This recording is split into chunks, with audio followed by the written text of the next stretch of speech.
Hi there guys, I'm Nikhil from notionhub, and in this video, I'm going to show you the most important tips and tricks for your Xiaomi 12 Lite. By the way, I'll also be uploading a dedicated video for the best feature section where I'll be showing you all the features available on this phone. So do check out that video as well. Link will be in the description. With that said, let's look at the most important tips and tricks. First, let's disable all the ads or things that can generate ads or annoying notifications. So to do that, go to settings, select the fingerprint settings option, then authorization. Now disable this toggle. There will be some bloatware applications pre-installed on your phone. Directly delete them, and if you can't, at least disable them. Next, I'm going to show you some system applications which you can't delete, but they will create some kind of ads. For example, you can go to downloads, go to settings menu and disable show recommended content. Next, we have to do the same for security app. Just go to the security app cleaner and disable the toggle. Next, go to music app, settings, advanced settings, then disable. It's not the end. Finally, you can also find it in themes. Go to settings and disable show ads personalized recommendations. Now besides these, there might be some other bloatware that I missed out. So if you find them, do let me know by commenting below this video. Next, we have the famous object eraser feature on this phone, and it works pretty easily. Just open the Photos application, just select the photo, just go to gallery, select the photo, click edit, create, and then erase. In erase, you have more options, like you can do it manually. You can remove objects, remove lines, or remove people. Next, we have the bokeh feature where you can turn normal photos into portrait shots. Using this feature, you can change the amount of background blurriness you want, and you also get all these filters which can further improve your portrait shots or the bokeh shots. Next, we have the famous feature to actually change the sky in the background. This is how it works, and it actually can make your photos look a bit more unique.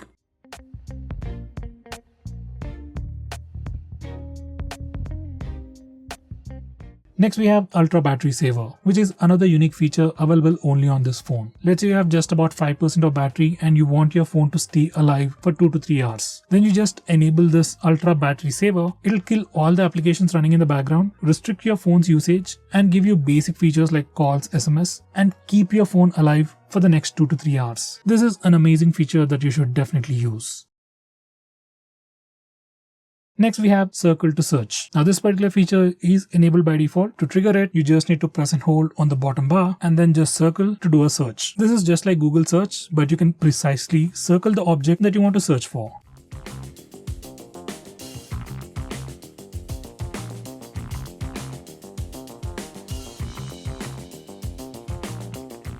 Next, I'm going to show you navigation gestures. Now you can enable from these settings, and once you enable it,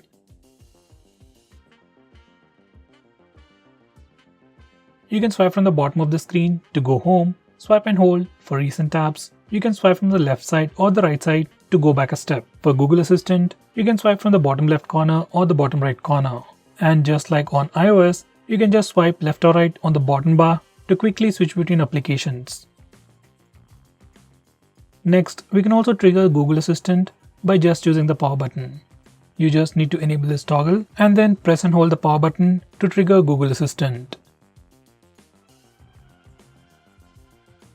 Next, I'm going to show you how to enable the dark mode on this phone. So from settings, you can enable the dark mode, and once you enable it, all the system UI elements change to the dark mode. Even stock apps like phone dialer, SMS application even change to the dark mode. Even the Google applications will automatically change to the dark mode. Now this dark mode definitely helps you save some battery, looks much more cooler, and also affects your eyes less at night. From these settings, you can also schedule to automatically turn on and turn off dark mode at a specific time. Next, I'm going to show you how to take pictures using palm gesture. You just need to enable this option and just show the palm to the front-facing camera, and your phone will automatically take a picture. It's not a big feature, but something you might definitely want to try. Next, I'm going to show you how to take screenshots on this phone. By default, on any Android phone, if you want to take a screenshot, you can just press the volume down button and power button both at the same time to take a screenshot. For some reason, if that's a bit difficult for you, on this phone we also have the 3-finger screenshot gesture. Once you enable it, you can just swipe down using 3 fingers to take a screenshot. By the way, we also have a quick shortcut to take a screenshot even in the notification toggles. Next, I'm going to show you how to take a longer screenshot. So to take a longer screenshot, first we need to take a regular screenshot. You can either use the buttons or the gesture. Now once you take a screenshot, you'll see a small pop-up preview. Just tap on scroll to start taking a long screenshot. Next, I'm going to show you how to take partial screenshots. To do that, you just need to place 3 fingers on the screen and hold, and you'll get a preview. From here, you can just drag to select the area that you want to take a screenshot of. Next, I'm going to show you how to use split screen mode on this phone, or to say how to use 2 applications at the same time. For that, first go to the recent tabs. Then click and hold on the application that you want to use in the split screen mode. Then select split screen. Now you can select the secondary app from the list below, or else you can go to the home screen and select the secondary app from the app drawer.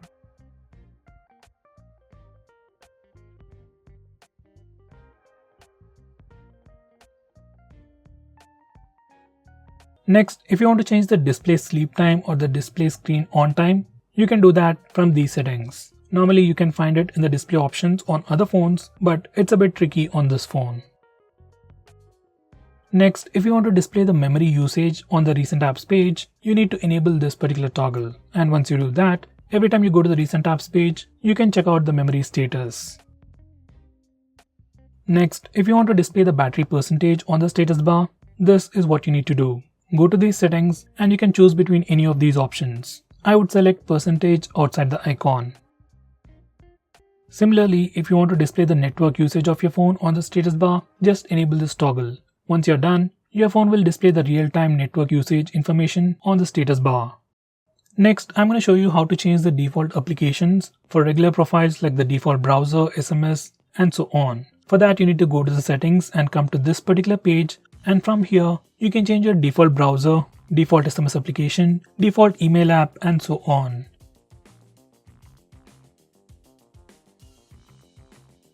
Going on next, if you're someone who's really concerned about privacy about your phone, and if you want to lock few applications on your phone, you can do that on this phone without installing any third-party applications. You can lock applications just like I've shown you in the preview. By the way, you can also have a different password for these locked applications from your phone's password, which is actually a pretty good thing. By the way, we can also use the fingerprint scanner and the face unlock features to unlock the locked applications. For that, we need to enable those options from settings.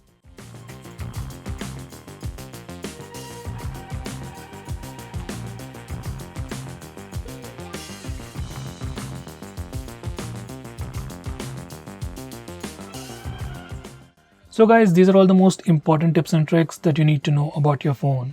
If I missed out on anything important, do let me know by commenting below this video. With that said, this is Nikhil signing off. See you in my next video.